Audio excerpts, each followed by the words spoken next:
Public provident fund ये एक long term saving यानी इन्वेस्टमेंट का टूल है जो आमतौर पे बहुत लोग चुनते हैं, इसके अंदर पैसा इन्वेस्ट करते हैं। शायद आपको इसकी थोड़ी नॉलेज होगी, लेकिन क्या आप ये जानते हैं कि अगर आप पीपीएफ को सही तरह इस्तेमाल करें तो आप इसे अपना रिटायरमेंट का दोस्त, अपना रिटायरमेंट का साथी भी बना सकते हैं। इनफैक्ट आपको हर महीने पीपीएफ के जरिए एक अच्छी खासी रकम मिल सकती है, जिससे आप क्या आपका स्पाउस यानी आपका पार्टनर आराम से अपना जीवन बिता सकता है। बता दें, थोड़ा बैकग्राउंड दें कि पीपीएफ होता क्या है। पीपीएफ 15 साल की लॉन्ग ड्यूरेशन की एक इन्वेस्टमेंट की स्कीम है, जिसके अंदर आप एक फाइनेंशियल ईयर के अंदर मैक्सिमम 1.5 लाख रुपए तक इन्वेस्ट कर सकते हैं। मिनिमम आप 500 या 1000 रुपए तक इन्वेस्ट कर सकते हैं। पीपीएफ आप या तो पोस्ट ऑफिस में खुलवा सकते हैं या फिर आप अपने प्राइवेट सेक्टर या पब्लिक सेक्टर बैंक, अगर वो ऑप्शन देता है तो उसके साथ भी लिंक करके खुलवा सकते हैं। इसमें आप जितनी बार चाहें उतनी बार इन्वेस्ट कर सकते हैं। कोई रिजिडिटी नहीं है, यानी कि आप फ्लेक्सिबल, जब आपको लगे कि मैं इसमें पैसे डाल सकता हूं या डाल सकती हूं, तब आप इन्वेस्ट कर सकते हैं। आपको आपके पैसे के ऊपर 7.1% का सालाना ब्याज मिलता है। तो आप लगातार 15 साल तक इस स्कीम के अंदर पैसे इन्वेस्ट करते हैं। वैसे तो बीच में 6 साल के बाद आपको पार्शियल विड्रॉल यानी आंशिक विड्रॉल का ऑप्शन ओपन हो जाता है, लेकिन जो मोटी पूरी बड़ी रकम है वो आपको 15 साल पूरे होने के बाद ही मिलती है। लेकिन इसकी जो एक ट्रिक है, अगर आपने वो ट्रिक समझ ली, पकड़ ली, तो फिर आपकी रिटायरमेंट की सच में बल्ले बल्ले हो सकती है। वो ट्रिक ये है कि 15 साल पूरे होने के बाद आप अपनी जमा रकम को वापस ना निकालें। इसमें एक बहुत अच्छा ऑप्शन ये भी होता है कि आप 5-5 साल की ड्यूरेशन के लिए अपने पीपीएफ अकाउंट को आगे बढ़ा सकते हैं। विच मीन्स 15 साल के बाद देखिए, आपको देना तो कुछ भी नहीं, 1 रुपये नहीं देना, लेकिन आपकी जो जमा रकम है वो एज इट इज जितनी है उतनी अगले 5 साल के लिए फिर से इन्वेस्ट हो जाएगी, और उसके बाद अगर आप चाहें तो 5 साल के पीरियड के लिए और इन्वेस्ट कर सकते हैं।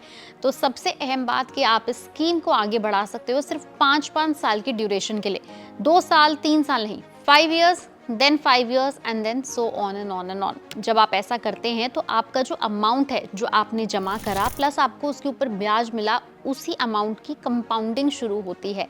यानी आपको अपने ब्याज के ऊपर डबल ब्याज, ट्रिपल ब्याज, और यही एक्चुअल ट्रिक है अपने छोटे से पैसे को बहुत मोटा करने की। लेकिन इससे तो रिटायरमेंट का पैसा नहीं आएगा। वो कैसे आएगा, वो कैलकुलेशन एक बार समझ लो। जब आप पीपीएफ में लगातार मैक्सिमम 1.5 लाख रुपए तक सालाना की इन्वेस्टमेंट करोगे, ठीक है, तो आपका टोटल हो जाएगा लगभग 37,50,000 रुपए के करीब, और इसके ऊपर आपको 7.1% के हिसाब से लगभग 65 लाख से ज्यादा रुपए का ब्याज मिलेगा। तो इस तरह आपके पीपीएफ अकाउंट में टोटल अमाउंट हो जाएगा करीब करीब 1,03,08,000 रुपए के करीब। वैसे ये फिगर थोड़ी आगे पीछे भी हो सकती है। 25 साल बाद भी आपको लेकिन ये पैसा नहीं निकालना है। अगर आप ऐसा करते हैं तो पीपीएफ अकाउंट में जितनी भी रकम है उस पर भी आपको ब्याज मिलता रहेगा। अगर आप पूरा 1,03,00,000 रुपए अकाउंट में पड़े रहने देते हैं तो 7.1% के हिसाब से तो आपको 7,31,869 रुपए की कमाई सिर्फ ब्याज से होगी, और ये 1 साल की मैं बात कर रही हूँ। तो अगर आप इसी अमाउंट को 12 महीनों से डिवाइड करें तो आपकी 1 महीने की रकम हो गई लगभग 60,980 रुपए से भी ज्यादा। बता दें कि कंट्रीब्यूशन के साथ पीपीएफ खाते को 5-5 साल के ब्लॉक में एक्सटेंड करवाने के लिए आपको बैंक या पोस्ट ऑफिस को एक एप्लीकेशन देनी होती है। ये एप्लीकेशन आपको मैच्योरिटी वाले साल से 1 साल पहले ही एडवांस में देनी होगी, जिससे बैंक को या पोस्ट ऑफिस को पता रहे।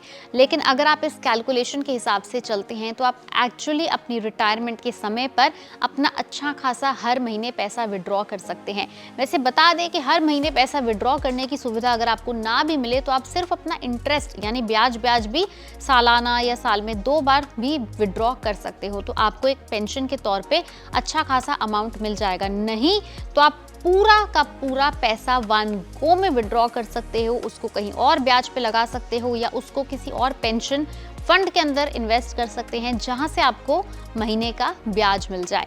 वैसे इतने बड़े अमाउंट को अगर आप चाहें तो एक रेगुलर एफडी के अंदर भी तब्दील करा सकते हैं, शिफ्ट करा सकते हैं, और उससे आपको ईयरली क्वार्टरली इंटरेस्ट बहुत ज़बरदस्त मिलेगा। तो अगर आप भी इस ट्रिक से पीपीएफ में लगातार इन्वेस्ट करें, डिसिप्लिन मेंटेन रखें, तो हर महीने 60 61,000 रुपए तो आपके कहीं नहीं गए। कैसा लगा आपको ये फॉर्मूला, हमें नीचे कमेंट सेक्शन में लिख के ज़रूर बताएं। याद रहे कि इस तरह के और पैसे बनाने, पैसे जोड़ने के टिप्स एंड ट्रिक्स हम आपके पास लेकर आएंगे पैसा लाइव पर। वीडियो पसंद आई उसे लाइक करें, शेयर करें, चैनल को फॉलो और सब्सक्राइब करना ना भूलें।